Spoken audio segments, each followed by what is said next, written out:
Welcome back, everybody. It's been about 3 weeks since my last video, but I have good reasons for it, which I'll tell you about in a second. But today I'm gonna walk you through the proper procedure to test these solenoid packs, because I've been looking online trying to help Felix, and I have not seen a good video on actually checking these. So we're gonna go ahead and do all the proper tests that need to be done on these solenoid packs. Say if you were gonna reuse it, which I don't really recommend, but it is what it is. I always put a new one in it. If it has over 100,000, it's all burned up. But either whether you reuse it or you buy a used one, heaven forbid you do that, but it is what it is.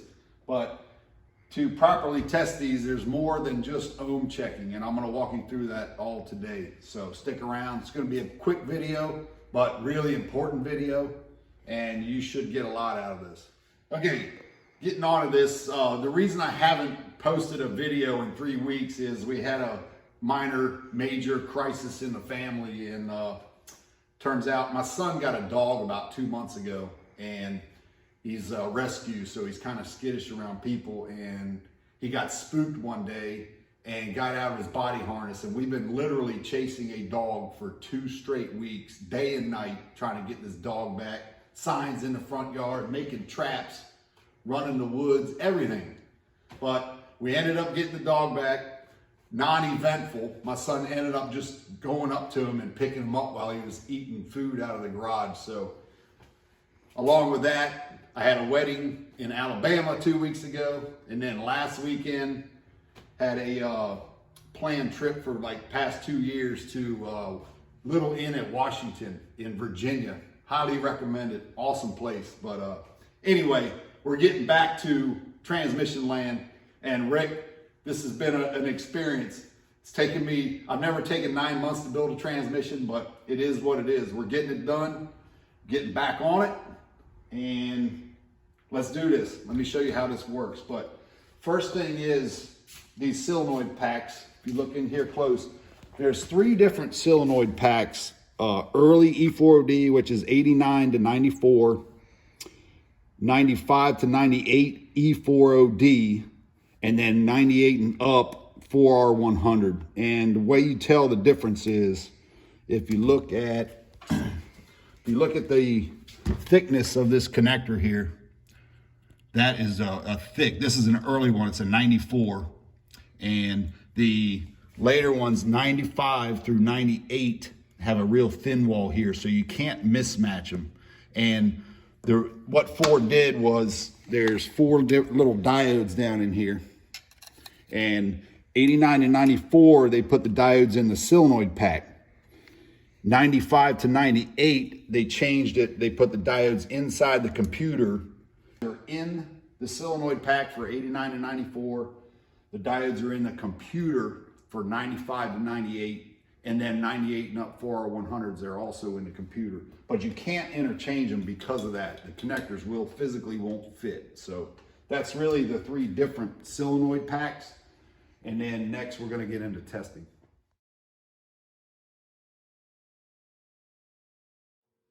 Okay, first test that you do on these, they're all critical tests, but this is the easiest test to do. And basically ohm checking these solenoids. Now, that's generally what people do, and if it ohm checks, they call it good. But there's 2 other checks that have to happen for me or anybody else out there trying to test these to call them good. But first off, we got to ohm check them, and basically you got your EPC solenoid, your shift solenoid A and B, or this is A, this is B, your coast clutch solenoid, and your TCC, torque converter clutch solenoid. So first off, we'll just check our EPC solenoid. That's terminal 11 and 12. And that needs to read between like 3 to 6 ohms. So I just put my meter on there, and this is 4.5, perfect. So the EPC solenoid so far checks fine, no big deal. Now this is a brand new solenoid pack. It only has 30 miles on it, so I'm expecting everything to check right. But I wouldn't put it back in without doing all these checks. So that's the EPC solenoid, terminals 11 and 12.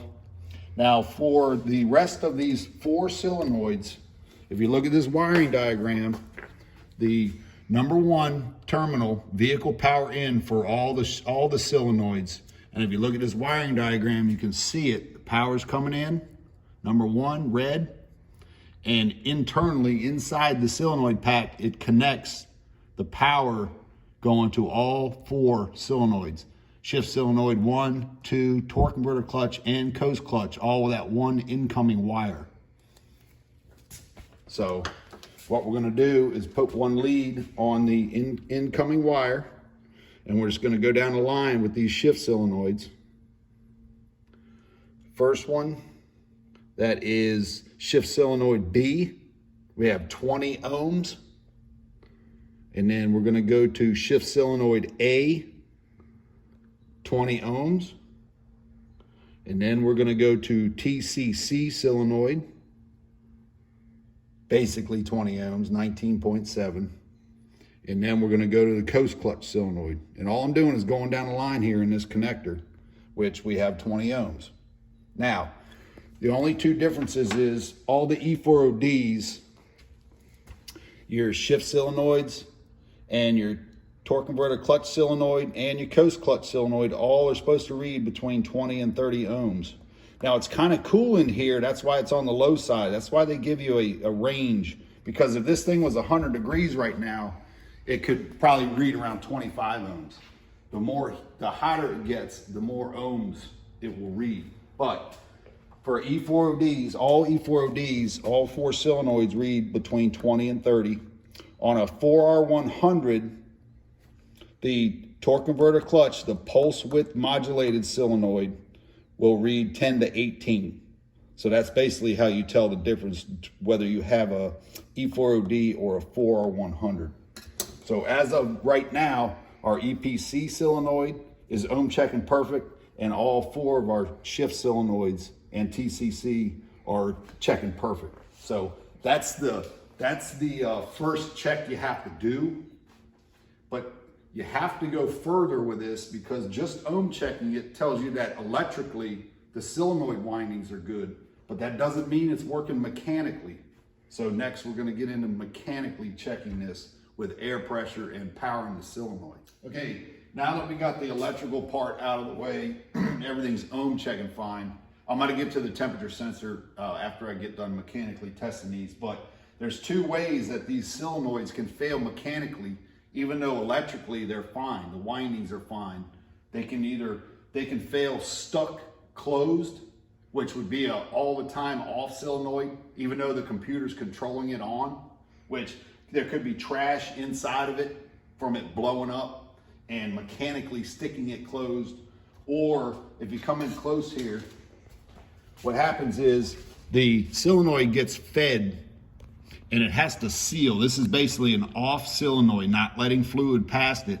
And all this is here is a little check ball sealing the plastic. And if that plastic is damaged there and that check ball can't seat, the fluid coming in will leak by even though the solenoid is off. So it will basically mimic a stuck on solenoid, even though mechanically it's trying to seal. If that doesn't seal, it'll leak through and act like a all the time on solenoid. So you got to check these seats and make sure that when they're off, that no fluid can get past it, basically. But what you do is you just take a variable air blower. You can't have a whole lot of shop air because it'll just blow the ball off the seat. But just gently put air pressure to it and make sure that it seals. Very important to do that.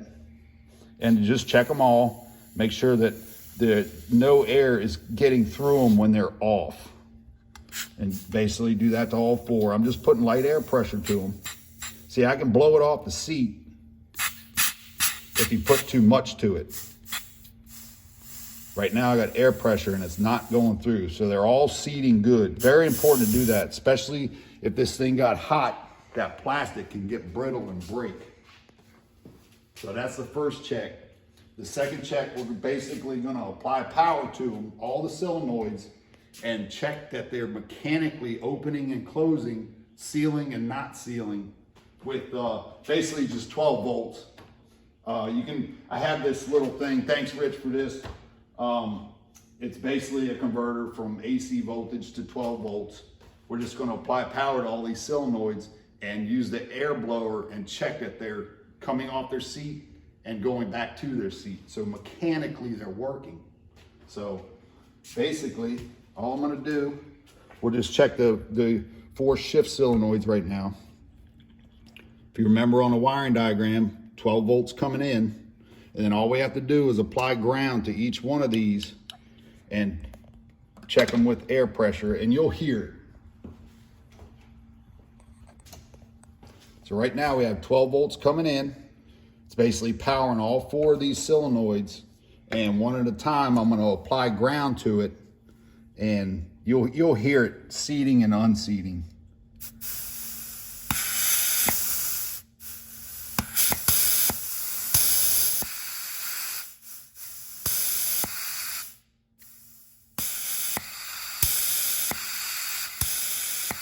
So you can hear it, you can hear them.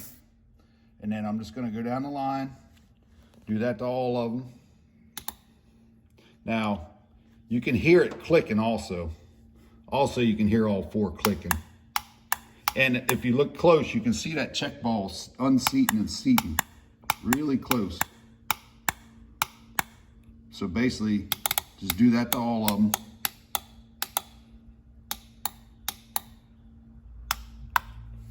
So we're just going to keep moving along here.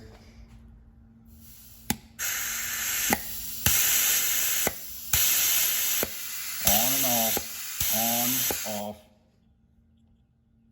Keep moving down the line. Same thing.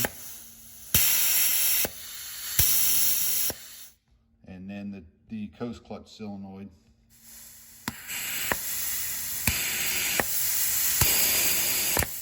So it's a pretty simple check, but if you don't do that, and I've seen it many times where they'll ohm check perfect, but if you don't check them mechanically, you don't know whether they're actually working or not.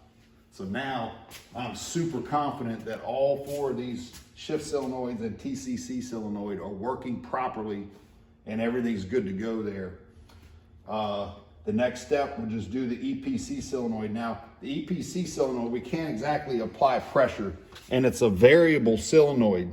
The computer varies the voltage to it, and that determines how much fluid pressure goes through it. As opposed to these are on and off. When they turn on, they just get full pressure through them. So you can't exactly check this mechanically, but you can apply power to it and hear it clicking, which it's these 2 terminals here, 11 and 12. 12, the end one, is the power coming in for the EPC, and then this is the EPC solenoid ground, number 11. So we're just gonna do that and make sure it's clicking. And you can hear it clicking. So that's the only solenoid really that you can't completely mechanically check. But we've done the ohm check and we've done the click check. It appears to be fine. So I'm gonna call that good. The only way to know though is to have it in the truck and that the feeling the shifts and that the line pressure is rising and falling. So EPC solenoid, all the shift solenoids. Now this is pretty cool, the temperature sensor. It's basically a variable thermistor. Tells the computer what temperature the fluid is. And these are the 2 terminals here. Transmission oil temperature sensor signal return and transmission oil temp sensor feed. So 7 and 8. Now, let's see here. It says if your shop is 60 to 105 degrees, the transmission oil temperature sensor must read between 16 and 37,000 ohms. It's very important to read your meter and know what, this is million here, it's open, whether it's a K, 1,000, or all of these were literally just up to 10, 20 ohms. So the temperature sensor, we're just gonna put our leads on 7 and 8, and it's about 57 degrees in here. So the higher the resistance, the lower the temperature. So I'm expecting this to be somewhere around 40,000 ohms, somewhere in there. So we're gonna go ahead and do that. Put them on the terminals, and we're right at 38.6 thousand ohms, which we're right in spec there as far as the temperature difference. Now, I'm even gonna take this a step further. Your temperature thermistor sensor is right here. Now what I'm gonna do, watch this is pretty cool. So we were at 38,000 ohms. All I'm gonna do is take a heat gun and heat it up a little bit and watch what the reading is. Now basically this is mimicking the transmission getting hotter.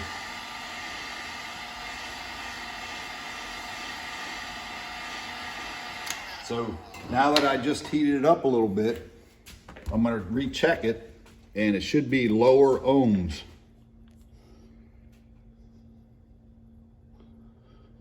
See, right now we're at 17,000 ohms, and it's climbing because that sensor is cooling off. And it's a good way to check it, to make sure the sensor isn't stuck. But you can literally watch this thing go all the way back up to 38,000 ohms, and that there's no dead spots in it or anything like that. But you get the idea. That's a thorough test instead of just checking it at one temperature. But yeah, you literally can just sit there and watch it rise all the way back up to 38,000 ohms. So it's a good check. Just being thorough as you can, checking these. But all of these checks are that important if you want to know that this thing is good. So that's the reason why just ohm checking it isn't going to cut it. You have to make sure mechanically it's working also. But that is the sum of checking these solenoid packs properly. And now at this point, I'm very confident that this solenoid pack is good to go, ready to go back in the truck. And I'm not gonna have to worry about it if there's a problem. Okay, two things I didn't mention, I have to mention here. If you don't have a power inverter, all you gotta do is use a 12-volt battery and vice grip your wires right to positive and negative and test your solenoid pack that way. I've done that many times, it works fine. So either way, use a battery or a power inverter, no big deal. And then another thing I didn't mention on these solenoid packs, the E4OD fits 95 through 98, E4OD only, and then 98 and up uses a different ohm pulse width modulated torque converter clutch, and it checks different ohm. Now say you went to check this and your TCC solenoid was checking wide open or shorted, you wouldn't know whether you have a 4R100 or an E4OD, but the way to tell the difference is in your torque converter clutch lockup, your TCC valve here, this pump has right here, this orifice, there's a cup plug in here, and that's an orifice TCC, which is just torque converter clutch, E4OD. A 4R100 will not have this cup plug here. It's wide open. That way it's full flow, and the computer controls the apply of the torque converter clutch instead of it being an on-off solenoid and being regulated by this orifice. Now, when we rebuild this, we're gonna drill this out a little bit bigger just to firm up the TCC apply. But on a 4R100, the computer controls the whole action of the TCC, and you can't change that. So that's very important to know. If you have it apart, you can tell whether it's pulse width modulated 4R100 or on-off E4OD. Pretty much should cover everything. Thank you guys for watching. Kind of a short video, but I'm fine with that, and I'm sure you're fine with that too after my hour-long videos. But another cool thing I did, knowing we were gonna have a chase down with this dog for 2 weeks, I had to stop on the trans. I basically put all the parts in this thing in a bag, and I sealed a vacuum cleaner around this thing, and I kind of vacuum packed the transmission, because now that all the parts are clean and there's no oil on them, just the moisture in the air will start rusting apart. So I thought that was a pretty good fart smell. We got that done, so the transmission's in there staying clean and not getting any moisture on it. But next video is gonna be the rebuild. Finally gonna get to the rebuild. But as of now, that's about all I got for today. And thank you guys for watching. Like and subscribe. If you like what you see, let me know. If you don't, let me know. If you want to see something else, let me know. But we'll talk to you soon. Thanks for watching and take care.